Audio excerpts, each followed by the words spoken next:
à tous.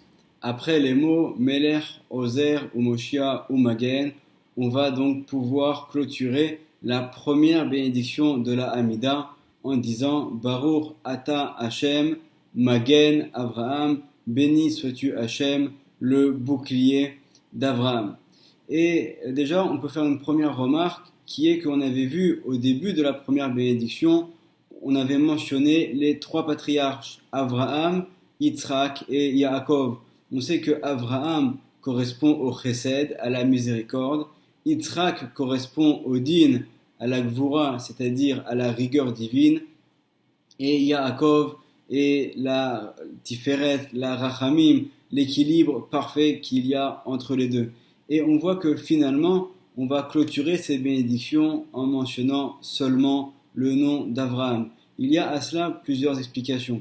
La première, c'est qu'on veut mettre en avant le fait que la charité, la tzedaka, le chesed, le fait de pouvoir toujours aider son prochain est un principe qui est extrêmement important et très ancré au sein du judaïsme. D'ailleurs, nos sages dans la Gemara nous enseignent, si tu vois une personne, un juif, qui n'a aucune miséricorde, qui est vraiment cruel avec les autres, vérifie son arbre généalogique, il n'est certainement pas le descendant d'Avraham Avinu. On voit donc qu'il y a ancré au sein de chacun d'entre nous ce don, cette qualité particulière d'avoir de la miséricorde pour les autres. Et donc c'est également dans ces brachot, cette première bracha par laquelle on va ouvrir notre prière et notre supplication à Hachem, qu'on va également la clôturer en mentionnant en premier lieu le chesed, la miséricorde.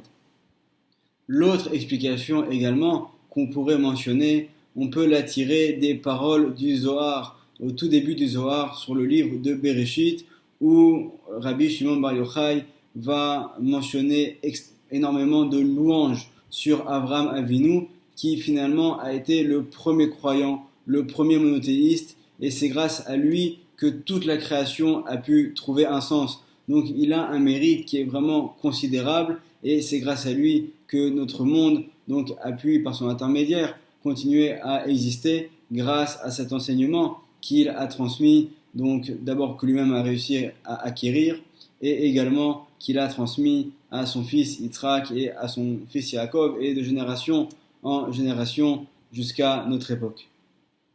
D'un point de vue de la halacha, le Ben Ishraï, dans son livre Od Yosef Rai, va mettre l'accent sur un problème, puisque généralement, une bénédiction est composée au total de 6 mots. Baruch Ata Hashem, béni sois-tu Hashem, Elokenu Melech Haolam, notre Dieu, le maître du monde. Et ensuite, on va dire donc, pour chacune des bénédictions, la spécificité qui correspond à cette bénédiction. Et là, on voit que pour clôturer la première bracha de la Hamida, on va seulement dire les 3 premiers mots. Baruch Ata Hashem, Magen Avraham. Et le Ben Ishraï va citer ce que nous dit le Shulchan Aruch dans le tome de Orach Chaim au Siman 214, où on nous apprend Kol Beracha, toute bénédiction, She'en ba Shem ou Malchut ena Beracha, toute bénédiction qui ne comprend pas le Shem ou Malchut, c'est-à-dire la deuxième partie qui est Elokenu Melech Haolam, n'est pas considérée comme une bénédiction. Et là, forcément, on devrait se poser la question, comment se fait-il que les sages de la Grande Assemblée qui ont rédigé le texte de la Hamida n'ont pas ajouté ces mots Melech Haolam?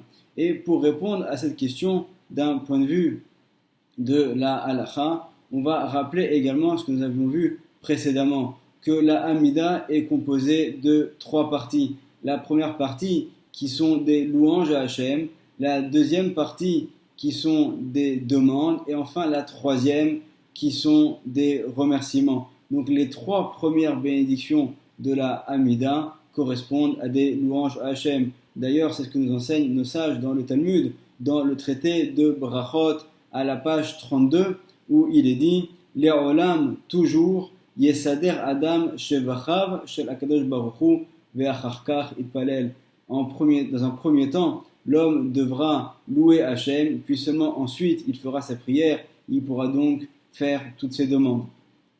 Donc la réponse que va donner le Ben Ish Chai sur ce problème qu'il y a a priori, c'est que en fait, ce qui est mentionné dans le Shulchan Aruch que nous avons dit, où toute bénédiction doit comporter également le Shem ou Malchut, ça va être seulement pour les brachot, les birkot anénim, les brachot qui nous permettent de profiter de ce monde, comme par exemple celle sur la nourriture ou celle sur l'odorat. Et également, c'est le cas aussi pour ce qu'on appelle les birkot à mitzvot, pour les brachot qui sont liés à une mitzvah, comme par exemple la mitzvah pour la lecture de la Megillah à Purim, ou pour le shofar à Rosh Hashanah, ou lorsqu'on va lire le Hallel en entier au jour de fête. Mais ce n'est pas le cas pour une bracha de louange à Hachem, où là par contre on peut seulement dire les premiers mots qui sont Baruch Ata Hachem et ensuite directement clôturer la bénédiction.